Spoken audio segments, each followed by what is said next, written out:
Look here, man. So I know you guys already heard the news about Terence Crawford being stripped of the IBF title and Jaron Ennis being elevated to a full status champion with the IBF. He's an email champ. But a lot of people are confused about it and they don't understand what's going on.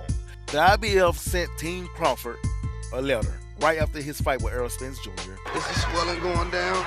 And after he won, they sent him a letter telling him that he's going to have to face his mandatory, which is Jaron Ennis. Now, apparently, they give you about 30 days to respond to this. Apparently, right? So, Terence Crawford reportedly took the full 30 days to respond to them. Real niggas don't talk, nigga, and you talking too much. So he waited till the last day to go ahead and respond to them, only to tell them that he would be committing to a rematch with Errol Spence Jr. Now, I don't know if Terence Crawford knew that they was going to strip him or not. I'm pretty sure I'm pretty sure that they had to tell him in the letter, right? They had to let him know, hey, you got to do this, you got to fight this guy, or you will be stripped, blah, blah, blah, right? What? So I can't say that Terence Crawford didn't know, but I'm assuming he probably did know that he would be stripped if he didn't fight Jaron Ennis.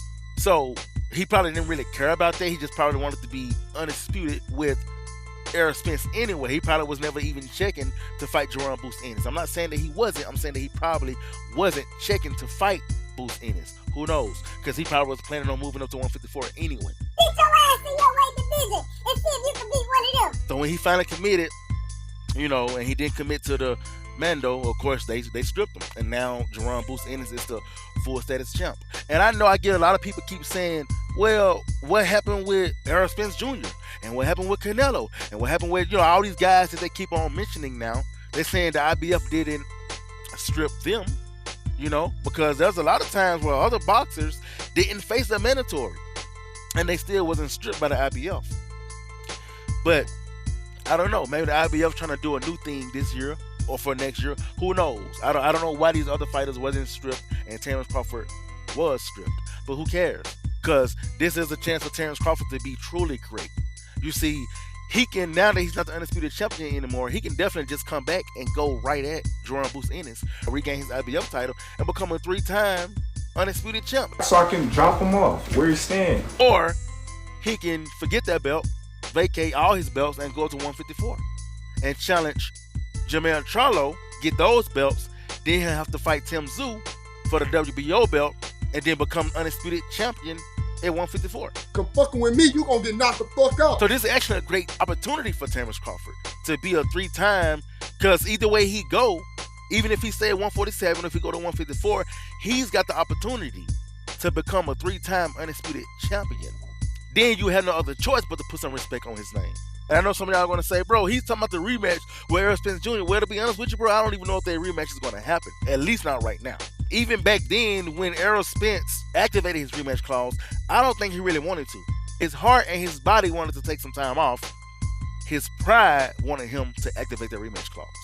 But now it's like, for what? He ain't even got the IBF title anymore. So even if Errol Spence were to beat Terence Crawford in a rematch, he'll be right where he left off. He still wouldn't be undisputed. He'll be unified, because now he's going to have to go through Ennis to get the IBF title. And this if he were to beat Terence Crawford in a rematch. Like I said before, this is a great opportunity for Terence Crawford. Like I said, I still got him beating everybody at 147 and 154. Yes, that includes Ennis. Is Ennis more skilled than him? I don't think so. Ennis is younger, and he probably have more power, right? So he do have an advantage. But something that we seem to forget about Terence Crawford, he is like a Floyd Mayweather. He is like a Arthur Beterbiev. That means this guy gets better with age. If you don't believe me, go look at his last 7 fights, and you will see exactly what I'm talking about. He's a generational talent, and Boots gonna have to bring his all if Terence Crawford comes for him to regain the IBF title.